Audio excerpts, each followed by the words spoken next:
I'm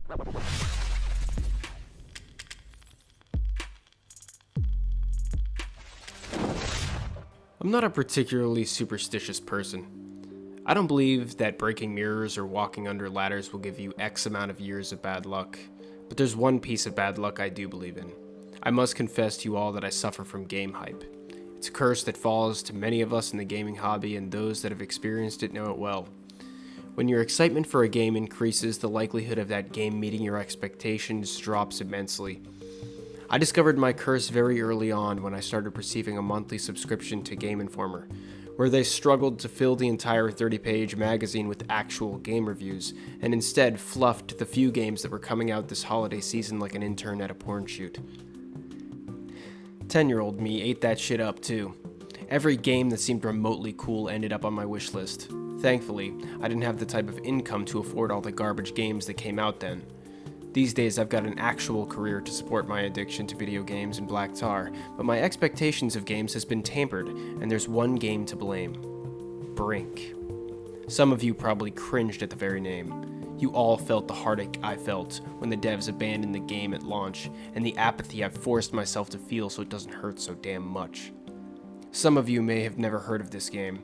It was a class-based movement shooter that was being developed by Splash Damage and published by Bethesda.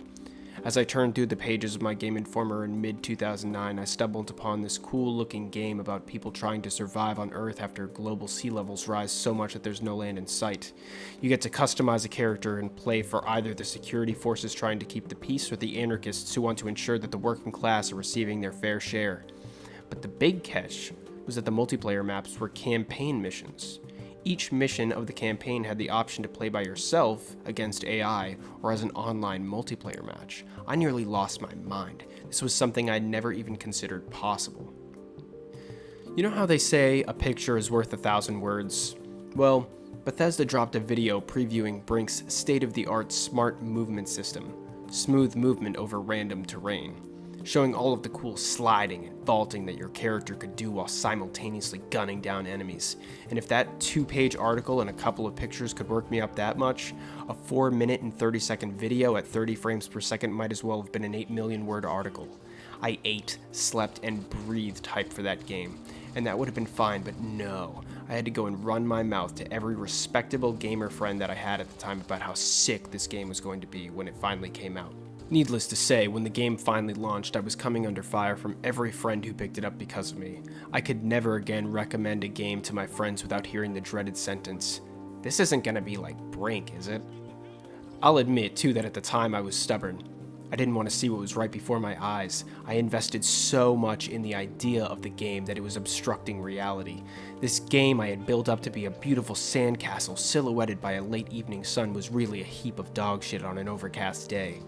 Brink sold 2.5 million units and generated over $100 million, and by those metrics, the game was considered a success. But as a developer, you have to ask yourself, does it matter that you sold 2.5 million units if 2.4 ended up in a landfill?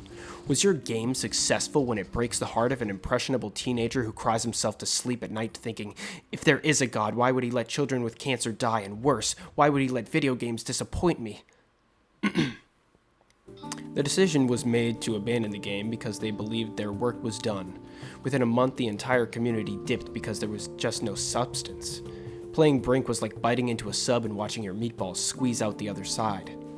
You don't forget something like that so easily.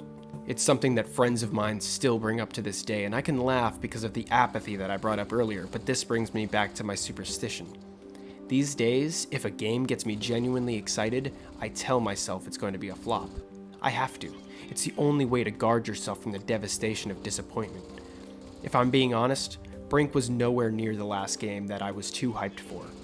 There's been more than I care to admit, but Brink was the game that broke me. It was the game that made me think twice about every other game I chose to put my hope in. It was the quintessential part of my coming of age. It changed the way I trusted not only the content I consumed, but my own cognitive biases. I confronted the boy that I was and became the man-child that I am today. But as we get older, we become better at noticing the false promises of these snake oil sales pitch games that promise to give you everything you've ever wanted in exchange for $60 and just a little piece of your soul. So when you're getting hyped about a new game, ask yourself these 3 questions first. How far out is the release date? How much content has been shown, and does it look like pre-rendered gameplay?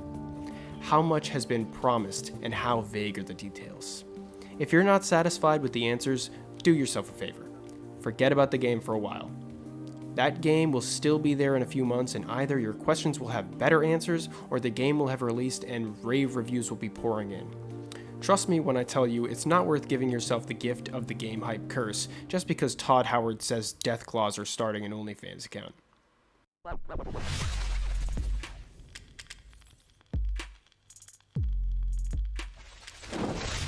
Hey, you made it to the end of the video. Thank you very much. I hope you enjoyed. Otherwise, what are you doing here? Anyways, if you liked it, leave a like, comment, simp for me, send it to your friends. Thank you so much. Have a great holiday. I love you.